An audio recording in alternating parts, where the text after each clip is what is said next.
ओम शांति। बाबा ने आज सबसे ज़्यादा याद दिलाया कि याद की विधि क्या है, क्योंकि अक्सर करके सभी बच्चों के मन में बार बार संकल्प चलता है कि हम याद कैसे करें बाबा को।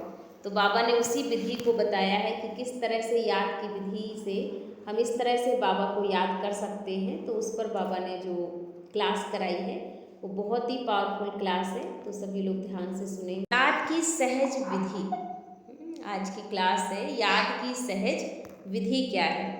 तो बाबा ने कहा कि यहाँ सभी बैठे हो तो किस स्टेज की स्थिति में स्थित हो, इस समय की आपकी याद की स्टेज कौन सी कहेंगे। तो बाबा ने कहा क्या इस स्थिति में डबल याद है या सिंगल याद है। बाबा पूछ रहे हैं कि जहाँ बच्चे बैठे हैं अपने अपने स्थान पर, ये कौन सी स्थिति है और इस याद की सहज विधि क्या है। तो बाबा ने याद दिलाया कि कौन सी स्टेज कहेंगे, डबल याद है या सिंगल याद है। इस समय की स्टेज को कर्मातीत व फरिश्तापन की स्मृति की स्टेज कहेंगे, जो अव्यक्त स्थिति के सिवाय और कोई स्टेज समझते हैं वह हाथ उठाएं। बाबा ने कहा जो अव्यक्त स्थिति के सिवाय कोई और स्टेज समझते हैं तो हाथ उठाएं। तो बाबा ने कहा सारे दिन में ऐसी अव्यक्त स्थिति में रह करके कर्म कर सकती हो? नहीं, अभी जो लिख रही हो यह भी तो कर्म ही है ना। तो बाबा ने कहा अभी कर्म करते हुए ऐसी स्टेज नहीं रह सकती है, अभी बाबा के सम्मुख बैठे हो ना। तो बाबा ने कहा अगर सदैव समझो बाबा हमारे साथ ही है, सम्मुख है, तो फिर सदैव रहनी चाहिए ना। वह लोग जब ऐसे वायुमंडल में खास अटेंशन रख कर जाते हैं तो ये अटेंशन ही इनकी सेफ्टी का साधन बन जाता है।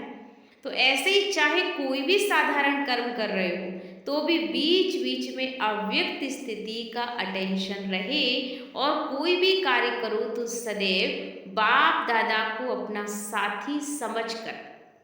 बाबा ने कहा जो भी कर्म करेंगे तो ऐसे समझो जैसे बाप दादा हमारे साथ हैं, तो साथी समझकर डबल फोर्स से कार्य करो।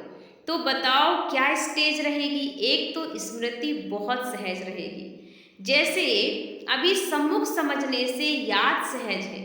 इस रीति अगर सदैव हर कर्म में बाबा को अपना साथी समझकर चलो तो ये सहज याद नहीं रह सकती।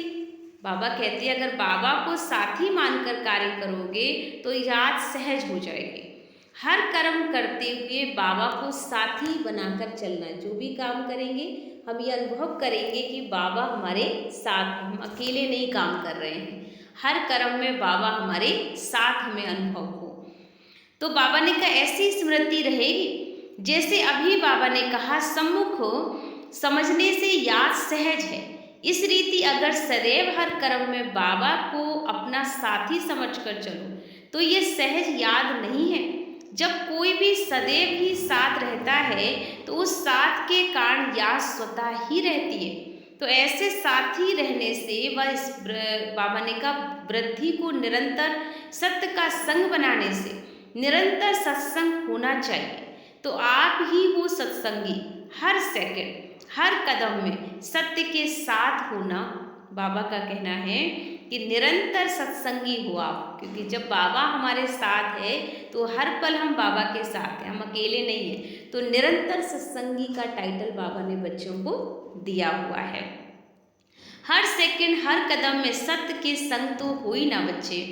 अगर निरंतर अपने को सत्संगी बनाओ ना तो सहज याद रहेगी, और पावरफुल संग होने के कारण हर कर्तव्य में आपका डबल फोर्स रहेगा। और डबल फोर्स होने के कारण जो कार्य स्थिति के हिसाब से मुश्किल समझते हो वह सहज हो जाएगा, क्योंकि डबल फोर्स हो गया ना। और उसी समय में एक कर्तव्य के बजाय डबल कार्य समाप्त कर सकते हो। एक सहज याद, दूसरी सफलता, और तीसरा सर्व कर्म में उमंग उल्लास और सहयोग की प्राप्ति होती है। इसलिए निरंतर सत्संगी बनो। आज का टाइटल ही दे दिया बाबा ने कहा कि अगर सदा उमंग उत्साह में रहना चाहते हो तो निरंतर सत्संगी बनना है। हर पल हमें सत्संग में ही रहना है। फिर याद जो मुश्किल लगती ना, सोचते हैं याद कैसे ठहरे, कहाँ ठहरे, ये सभी खत्म हो जाएगा। कर्म की सहज सिद्धि हो जाएगी। इसमें चाहे निराकार रूप से संग करो, चाहे साकार रूप में करो, लेकिन सत्य का संग होना और सत्संग करना है तो सत्य का संग बाबा ही है, जिसका संगत होने से बाबा कहते हैं सभी व्यर्थ की संगत से हम बच जाते हैं। तो सत्संग माने एक बाबा का ही संग हमें रहना है, चाहे साकार में करो और चाहे निराकार में करो, लेकिन दोनों संग हमारे साथ चलते हैं, हर पल हम बाबा के साथ ही हैं। तो इस तरह से बाबा ने कहा हमें अनुभव होते रहना चाहिए। तो साकार का अनुभव होता रहे तब जाकर बाबा ने कहा सच्चे सच्चे सत्संगी कहलाएंगे। तो ये स्मृति रहे, इसमें चाहे निराकार रूप से संग करो चाहे साकार रूप से करो, लेकिन सत्य का संग हो। साकार का संबंध भी सारे कल्प में अविनाशी रहेगा ना। तो साकारी स्मृति हो व निराकारी स्मृति हो, लेकिन स्मृति जरूर होनी चाहिए। बाप दादा के संग के सिवाय और कोई भी संग बुद्धि में ना आए। फरिश्ता बनने के लिए बाबा के साथ जो रिश्ता है ना वह पक्का होना चाहिए। बाबा का कहना है अगर फरिश्ता बनना है तो बाबा के साथ हमें रिश्ता बनाना है। और कौन सा रिश्ता बनाना है? सच्चा रिश्ता। वो भी सब रिश्तों में सबसे उत्तम रिश्ता भगवान के साथ होता है। तो बाबा ने कहा फरिश्ता अर्थात जिसका नहीं दुनिया से कोई रिश्ता, फर्श से परे है, जो अर्श पर है, तो ऐसा रिश्ता जहाँ सिर्फ भगवान से ही हमारा रिश्ता हो, यह रिश्ता पक्का होना चाहिए। अगर अपना रिश्ता पक्का है ना तो फरिश्ता बन ही जाओगे। अभी सिर्फ ये अपने रिश्ते को ठीक करो। अगर एक के साथ सर्व रिश्ते हैं तो सहज और सदा फरिश्ते हैं। और है भी क्या जहाँ बुद्धि जाए, अभी कुछ रहा है क्या? सर्व संबंध व सर्व रिश्ते सर्व रास्ते ब्लॉक हैं। क्वेश्चन मार्क किया बाबा ने कि अब हमारे सामने ना कोई रिश्ता रह गया है, ना कोई, बाबा ने कहा कोई भी प्रकार की व्यक्ति वैभव वस्तु कहीं पर कोई रिश्ता नहीं, सब जगह से हमारे रास्ते ब्लॉक हो गए। अब कहीं पर कोई दरवाज़ा नहीं छोड़ा है जहाँ पर जाने की कोई चाह हो कि हमें इस जगह पर जाना है, यहाँ भी होकर आए। सब जगह से बुद्धि का योग हटा देना है। एक बाबा के साथ सारे रिश्ते हमारे हो गए हैं। तो बाबा ने कहा बच्चे अब सबसे रिश्ता हमारा ब्लॉक हो चुका है। रास्ता खुला हुआ होगा तो बुद्धि भागेगी। अगर रास्ता ही नहीं खुला होगा तो बुद्धि कहीं भागेगी नहीं। जब सभी रिश्ते भी खत्म कर दिए, रास्ते भी बंद, फिर बुद्धि कहाँ जाएगी? एक ही रास्ता, एक ही रिश्ता, फिर फरिश्ता बन ही जाओगे ना। तो चेक करो कौन सा रास्ता रिश्ता अभी तक पूरा ब्लॉक नहीं हुआ है। सभी चेकिंग करेंगे अपने अंदर कि अभी कहीं पर कोई कोने में किसी से ऐसा रिश्ता तो नहीं है हमारा जो अभी उसने हमें रोक रखा है, जो हमारा बाबा से रिश्ते में बीच में रुकावट डाल रहा है। तो उस रिश्ते से भी बुद्धि हटाकर एक बाबा से ही रिश्ता जोड़ना है। तो बाबा ने कहा सारे रिश्ते ब्लॉक करो। रिश्ता तो फिर फरिश्ता बन जाओगे ना। चेक करो कौन सा रास्ता व रिश्ता अभी तक पूरा ब्लॉक नहीं हुआ है। जरा भी खुला हुआ होगा ना तो लोग कोशिश करेंगे वहाँ से जाने की, बिल्कुल बंद होगा तो जाएंगे ही नहीं। सुराख होगा तो भी उनको टच करके चले जाते हैं। यहाँ भी अगर जरा भी रास्ता खुला होता है तो बुद्धि जाती है। अभी ब्लॉक कैसे करेंगे? सर्व रास्ते ब्लॉक करने के लिए सहज युक्ति बार बार सुनाते रहते हैं। रोज मुरली में भी सुनते हो, याद है? विस्मृति की स्मृति दिलाने वाली कौन सी युक्ति? एक ही चित्र है जिसमें बाप दादा और वर्षा आ जाता है। अगर बाबा ने कहा यह चित्र सदैव सामने रखो तो और सारे रास्ते ब्लॉक हो जाएंगे। तो जो भी चित्र व लिटरेचर आदि छपाते हो तो आप यही ब्लॉक डालते हो ना। अगर यही एक ब्लॉक बुद्धि में बाबा ने कहा लगा हुआ हो तो सभी रास्ते ब्लॉक नहीं हो जाएंगे। ये सहज युक्ति है। बाबा का कहना है कि जैसे आपके पास जो चित्र हैं, लिटरेचर आदि छपाते हो, आप यही ब्लॉक डालते हो ना उसमें। अगर यही ब्लॉक बाबा ने कहा बुद्धि में लगा हुआ हो तो सभी बाबा ने कहा रास्ते ब्लॉक नहीं हो जाएंगे। और वह इस सहज युक्ति है और यह निशानी विधि है। तो ये रोज मुरली में सुनते हो ना, कोई भी मुरली ऐसी नहीं होगी जिसमें ये युक्ति ना हो। और यह बहुत सहज है। छोटे बच्चों को भी कहो ना ये चित्र सदैव अपनी स्मृति में रखो तो वह भी कर सकते हो ना। भले बैच लगाते हो लेकिन अभी बुद्धि में स्मृति स्वरूप बनो। इस एक ही चित्र की स्मृति से सब स्मृतियां आ जाती हैं। सारे ज्ञान का सार भी एक ही चित्र में समाया हुआ है। रचेता और रचना के ज्ञान से ये प्राप्ति हो गई ना। जितना इन सहज युक्तियों को अपनाते जाएंगे तो फिर मेहनत सरल हो जाएगी। मूझो नहीं। याद किसको कहें, क्या याद करें, पता नहीं। याद होती है व नहीं, जानबूझकर अपने को मुझाते हो। याद क्या है? बाबा की याद व बाबा के कर्म द्वारा, बाबा की याद व बाबा के गुणों द्वारा, बाबा की याद। तो यह याद हुई ना। तो रूप की याद हो व नाम की व गुण कर्तव्य की याद तो एक ही हुई ना। तो आप लोग बड़ा मुश्किल बना देते हो। याद कोर्स की मुश्किल मुश्किल करते फोर्स नहीं आता है तो कोर्स ही रह जाता है। इसलिए बाबा ने कहा सहज करो। बाबा के सिवा कुछ है ही क्या? जब प्रैक्टिकल में सर्व स्नेही बाबा को समझ लिया है तो फिर उसको ही याद करने के लिए कोई प्लान सोचा जाता है क्या? कहीं पर कोई प्लान बनाने की ज़रूरत है क्या?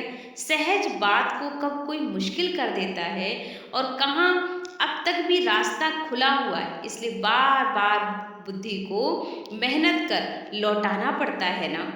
इसमें थक जाते हो तो माथा भारी हो जाता है। मुश्किल समझकर मुश्किलात में पड़ जाते हो तो सहज तरीका है पहले इन सभी रास्तों को बंद कर दो।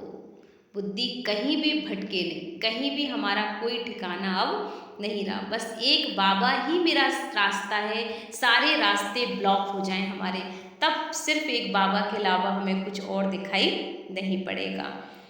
तो बाबा ने कहा सारे रास्ते बंद होने चाहिए। इसमें थक जाओगे नहीं तो अगर रास्ते भटकते रहोगे तो भटक भटक कर बहुत सारे रास्तों में आना तो एक ही मंजिल पर है सबको। हम भले कितने भी रास्तों में भटक कर आ जाएं लेकिन हम सबका एक ही उद्देश्य, एक ही मंजिल है और आएंगे भी हम वहीं पर। क्योंकि सुकून और शांति और खुशी हमें सिर्फ बाबा से मिल सकती है, हमें कहीं नहीं मिलने वाली, हम कितना भी भटक लें। मुझे याद है एक बार बाबा ने मुरली में कहा था कि कुछ बच्चों ने कहा बाबा कब तक पढ़ाई करेंगे, कब तक ये सब चलेगा, कब तक हमें ये सब होगा हमारे साथ। तो बाबा ने कहा बच्चे अगर तुम्हें लगता है कि दुनिया में भी कुछ मिल सकता है, कब तक ये करोगे, थक जाते हो। तो बाबा ने कहा बाहर जाकर देख लो बच्चे, एक बार दुनिया का भी नज़ारा देख कर आओ, एक बार वहाँ सबका भी जो भी आप देखना चाहते हो वो देख लो। फिर उसके बाद आना और बात करना कि जो बात यहाँ है वो बात कहीं और हो ही नहीं सकती है। तो ये गीत सार्थक हो जाता है, जो बात यहाँ है वो और कहीं नहीं। तो इसलिए दिल कहता है अब रुक जा यहीं पर, क्योंकि जो यहाँ है वो कहीं दुनिया में और मिल भी नहीं सकता। भगवान से ज़्यादा प्यार हमें दुनिया में कोई इंसान कहीं पर कर नहीं सकता है। तो ये बात पक्की रखो अपने विश्वास के साथ। और जो फैमिली वाले हैं उनके लिए तो बहुत सहज है, क्योंकि उन्होंने तो पूरी दुनिया को देख लिया है, अनुभव कर लिया है, तब जाकर भगवान से रिश्ता बनाया है। तो फिर बाबा कहते हैं फिर और रिश्तों में क्यों भाग रहे हो? जब हमें ये बात समझ ही आ गई है कि भगवान से बढ़िया रिश्तेदार हमारा कोई हो ही नहीं सकता है, तो फिर बुद्धि भटकने की कोई मार्जिन है ही नहीं। तो फिर याद भी सहज हो जाएगी, फिर मुश्किल याद क्यों लगती है? तो बाबा ने कहा अगर कहीं पर कोई कोने में रास्ता बंद है तो हम वहाँ से भी अपने को बाहर निकाल लें। बाबा ने फिर कहा कि बाप दादा कहते हैं जैसे गवर्नमेंट ऐलान करती है, बाबा कहते हैं जैसे गवर्नमेंट का काम होता है ऐलान करना, यह बंद करो। तो बाबा कहते हैं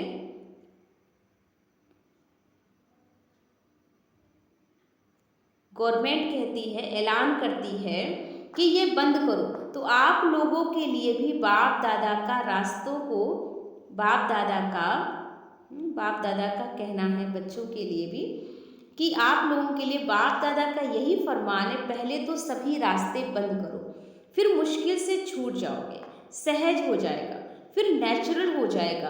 तो ये अटेंशन रखना मुश्किल है या सहज है? तो मुश्किल है नहीं ना, लेकिन मुश्किल बना देते हो। अगर ये अटेंशन बाबा ने कहा समय प्रति समय रखते रहे ना तो मुश्किल नहीं होता। कुछ अलबेलेपन में रहते आए हो ना, इसलिए अब मुश्किल लगता है। जैसे छोटेपन में जो भी बातें सिखाई जाती हैं और वह सहज स्मृति में रहती है, जितना बड़ा होता जाता है तो बड़ेपन में कोई बात स्मृति में लाना मुश्किल हो जाता है। इसमें भी बाबा ने कहा, जिन्होंने बचपन से ही याद ये अटेंशन रखने का अभ्यास किया है, उन्हों को आज भी नेचुरल याद का चार्ट रहता है। और जो भी इस अटेंशन रखने में शुरू से अलबेले रह जाते हैं, उन्हों को ये मुश्किल लगता है। तो अब तो बीती सो बीती कर दो, सदैव ऐसे समझो कि मैं बच्चा हूँ, बाबा के साथ हूँ। ये समझने से बाबा ने कहा बचपन की जो जीवन है स्मृति में रहेगी, कि जितना ये स्मृति में रहेगा तो उससे मदद भी मिलेगी, फिर मुश्किल कार्य सहज हो जाएगा। अभी से ही अपने को एक सेकंड भी बाबा से अलग, है ना, अलग ना समझना। सदैव समझो बाबा का साथ भी है और बाबा का हाथ भी मेरे हाथ में है। मैं बाबा के साथ के बिन एक पल भी रह नहीं सकता। अगर कोई बड़े के हाथ में हाथ होता है ना, तो छोटे की स्थिति बेफिक्र होती है, निश्चिंत रहती है। तो समझना चाहिए हर कर्म में बाप का मेरे साथ भी है और हमारे इस अलौकिक जीवन का हाथ उनके हाथ में है, अर्थात जीवन उनके हवाले है, जिम्मेवारी उनकी हो जाती है। तो सभी बोझ बाबा के ऊपर रख अपने को हल्का कर देना चाहिए। बोझ ही ना होगा तो कुछ मुश्किल लगेगा।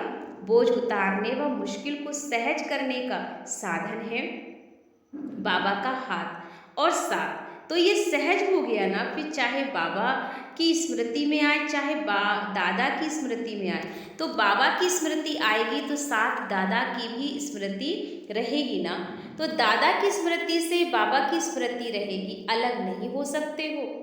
अगर साकार स्नेही बन जाते हो ना, तो भी और सभी से बुद्धि टूट जाएगी। साकार स्नेही बनना भी कम बात नहीं होती है। साकार स्नेही भी सर्व स्नेह से संबंधों से बुद्धियों तोड़ देता है। तो अनेक तरफ से तोड़ एक तरफ से जोड़ने का साधन हो गया ना। साकार से निराकार तरफ याद आएगा।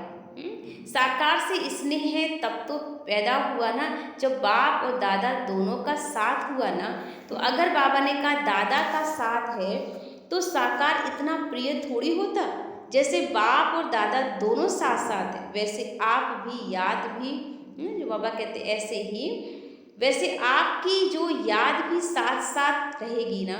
तो ऐसे कभी नहीं समझना मुश्किल लगता है। सहज योगी बनो ना, मुश्किल योगी तो नहीं होना। द्वापर से ले करके बाबा कहते हठ योगियों के तो हट करते ही आए ना।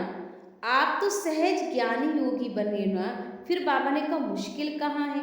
तो एक ही बात हो गई, सहज योगी बनना, यथार्थ याद है, निरंतर सहज योगी होना। सिर्फ बाबा ने कहा अपनी स्टेज को बीच बीच में पावरफुल बनाओ। स्टेज पर होना सिर्फ समय प्रति समय इस याद की स्टेज को पावरफुल बनाने के लिए अटेंशन का फोर्स भरते जाओ। उतरती कला अब समाप्त हुई, वह अभी भी है, तब तो चढ़ती कला में आ गए ना। तो एक दिन की दिनचर्या सोचो, या तो साकारी याद व निराकारी याद होगी। तो कारोबार भी यज्ञ कारोबार है ना। तो यज्ञ पिता द्वारा ही यज्ञ की रचना हुई है। तो यज्ञ कारोबार अक्षर कहने से बाबा की याद आ गई ना। अभी भी कारोबार करते हो तो समझो ईश्वरीय सर्विस पर हैं। हम ये जो कार्य कर रहे हैं ये हम ईश्वरीय सर्विस पर हैं। एक होता है डायरेक्ट विकर्म विनाश की स्टेज में स्थित हो, फुल फोर्स से विकर्मों को नाश करना। दूसरा तरीका है जितना जितना शुद्ध संकल्प मनन की शक्ति से अपनी बुद्धि को बिजी रखते हो, वह जो शक्तियाँ जमा होती हैं उनसे वह धीरे धीरे खत्म हो जाएगा। तो बुद्धि में ये भरने से वह पहले वाला स्वयं ही निकल जाएगा। तो एक होता पहले सारा निकाल कर फिर भरना, दूसरा होता भरने से निकालना। अगर खाली करने की हिम्मत नहीं है ना, तो दूसरा भरते जाने से पहला आप ही खत्म हो जाएगा और वह स्टेज आप ही बनती जाएगी। एक तरफ भरता जाएगा और दूसरी तरफ खाली होता जाएगा। फिर जो स्टेज चाहते हो ना वह नेचुरल हो जाएगी। तो जब चाहो तब हो जाएगी। तो फुल फोर्स से खाली करने की स्टेज नहीं है, तो दूसरा तरीका भी है भरते जाओ। तो वह स्वतः खाली होता जाएगा। कहने का भाव है बाबा का, जब हमारे अंदर कोई खालीपन होता है किसी व्यक्ति विशेष का, तब हमारे पास कहीं और भटकने का रास्ता मिलता। अगर हम एक बाबा से सारा रिश्ता बना लेंगे तो कोई खालीपन नहीं रहेगा, भरा हुआ रहेगा बाबा से हमारा मन, और सब रिश्तों को भरपूर महसूस कर पाएंगे हम बाबा के साथ। तो फिर हमारी बुद्धि कहीं और नहीं जाएगी। लेकिन अगर बुद्धि भाग रही है तो कहीं कोई खालीपन है। इसलिए बाबा ने कहा अभी से स्वयं को भरपूर करते जाओ, पर स्वतः खाली होता जाएगा। अभी चढ़ती कला है ना, ये स्मृति रखो। सभी रास्ते ब्लॉक तो बुद्धि कहाँ जाएगी। यह कारोबार अथवा कर्मणा सर्विस की भी मार्क्स है, फिर भी पास विद ऑनर्स में वह 100% मार्क्स भी हेल्प करेंगे। लेकिन ज़रूरी है कि जिस समय कारोबार व वाचा सर्विस करनी है तो लक्ष्य यह रखना चाहिए कि ये ईश्वरीय सर्विस है, यज्ञ कारोबार है, तो ऑटोमेटिकली यज्ञ रचयिता की स्मृति आ जाएगी और कोई भी, बाबा ने कहा, बुद्धि कहीं पर नहीं जाएगी। समझो इस कार्य के निमित्त बनाने वाला बैकबोन कौन है। भले मैं निमित्त हूँ, लेकिन बैकबोन कौन है। बिना बैकबोन आप शरीर में ठहर सकते हो, बिना बैकबोन के आप कोई कर्म में सफलता भी नहीं पा सकते हो। कोई भी कार्य करते हो सिर्फ यह सोचो मैं निमित्त हूँ। कराने वाला कौन है। जैसे भक्ति मार्ग में शब्द उच्चारण करते थे करण करावन हार है, लेकिन वह दूसरे अर्थ से कहते थे। लेकिन इस समय जो भी कर्म करते हो उसमें करण करावन तो हार है ही ना। कराने वाला बाबा है, करने वाला मैं निमित्त हूँ। अगर ये स्मृति में रख कर्म करते हो तो सहज स्मृति रहेगी, निरंतर योगी बने रहेंगे, फिर कभी भी किसी भी नीचे नहीं जाएंगे। तो ऐसे अनुभव करते जाओ जैसे हूबहू स्टेज पर कोई डॉक्टर होते हैं तो समझते हैं कि ये लोक कल्याण अर्थ हंसी का पार्ट बजाया, फिर अपनी स्टेज पर भी बिल्कुल ऐसे अनुभव होगा जैसे अभी अभी ये पार्ट बजाया और अब दूसरा पार्ट बजाता हूँ। खेल में महसूस होगा ना, साक्षियों जैसे पार्ट बजा रहा हूँ, तो सहज भी होता जाएगा। योगी भी हूँ, याद को भी सहज करो ना। जब ये याद का कोर्स सहज हो जाएगा तब कोई भी कोर्स देने में याद का फोर्स भर जाएगा। आप दूसरों को कोर्स कराएंगे तो बाबा ने कहा याद का फोर्स भर जाएगा। इसलिए बाबा ने कहा ऐसे जो है ये सेवा सब बच्चे करते रहो। ये फोर्स भरना है, सिर्फ कोर्स देने से प्रजा बनेगी, लेकिन फोर्स के साथ कोर्स में समीप संबंध में आते हैं। बिल्कुल ऐसे अनुभव करेंगे जैसे न्यारे भी हो और प्यारे भी हो। तो सभी सहज योगी हो गए। हट ना करो। 63 जन्म, बाबा ने कहा 63 जन्म मुश्किलात देखते देखते यह एक जन्म सहज पुरुषार्थ में। अगर मुश्किलातों में ही रहोगे तो सहज और स्वतः का अनुभव कब करोगे। इनको कहते भी सहज योग होना, तो कठिन योग तो नहीं है ना। ये सहज योग वहाँ सहज राज कराएगा, वहाँ भी कोई मुश्किलात नहीं होगी, यहाँ के संस्कार ही वहाँ ले जाएंगे। अगर अंत तक भी मुश्किलात होती है तो बाबा ने कहा कि वहाँ सहज राज कैसे करोगे।